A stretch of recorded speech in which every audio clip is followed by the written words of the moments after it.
Existe um dia simbólico, esse dia é o 15 de março de 1962. O que aconteceu? O presidente dos Estados Unidos, John Kennedy, em mensagem dirigida ao Congresso norte-americano, disse que, apesar de todos sermos consumidores, o consumidor não tinha sua voz ouvida no Congresso norte-americano.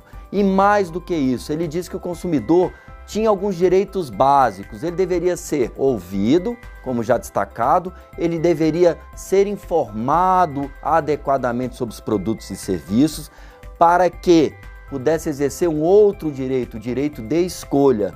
E além disso, destacou Kennedy, os produtos tinham que ser seguros, respeitar a saúde do consumidor. E a partir da década de 60, principalmente na década de 70 e 80, começam a surgir leis pontuais de defesa do consumidor, principalmente na Europa e nos Estados Unidos.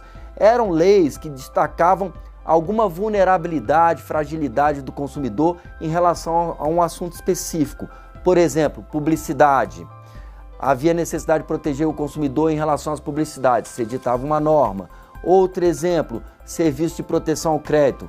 Percebia-se a necessidade de proteção do consumidor e editava-se uma norma de proteção ao consumidor nesse aspecto específico. Na década de 80, existem dois eventos muito marcantes na defesa do consumidor. O primeiro é uma resolução da ONU de 1985. Essa resolução recomendou que os países adotassem ou reforçassem a legislação existente sobre defesa do consumidor. Era apenas uma recomendação, mas tinha um significado muito grande, porque indicava que havia um consenso internacional de que o consumidor deveria ser protegido pelos países. Já no Brasil, nós temos a Constituição de 88, que tem 3 passagens importantes da defesa do consumidor. A Constituição coloca a defesa do consumidor como direito fundamental, no artigo 5º, inciso 32, coloca como princípio da atividade econômica a defesa do consumidor e, finalmente, lá no artigo 48 das disposições constitucionais transitórias, estabelece que o Congresso, no prazo de 120 dias, iria editar um Código de Defesa do Consumidor. Surge o nosso código em 1990, 2 anos depois, mas com uma diferença muito marcante em relação à legislação até então existente. É um código, é uma norma mais abrangente, mais organizada, mais sistemática, procurava e procura defender o consumidor sob os mais diferentes aspectos.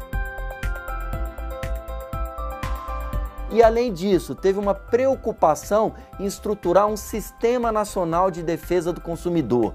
O que é isso? Uma série de órgãos públicos, entidades privadas, que vão, de maneira direta ou indireta, implementar a eficácia do direito do consumidor. E para coordenar esse sistema, tem a Secretaria Nacional de Defesa do Consumidor, que se articula com os PROCONs, com as promotorias de defesa do consumidor, com as defensorias públicas, com associações civis de defesa do consumidor, para estrategicamente definir formas de atuação, uniformidade de condutas e, com isso, conseguir uma maior eficácia na proteção do consumidor brasileiro. É importante que você, consumidor brasileiro, saiba que você tem uma lei a seu favor. Uma lei muito importante, uma lei sistemática, organizada, que procura te proteger. Se liga, consumidor!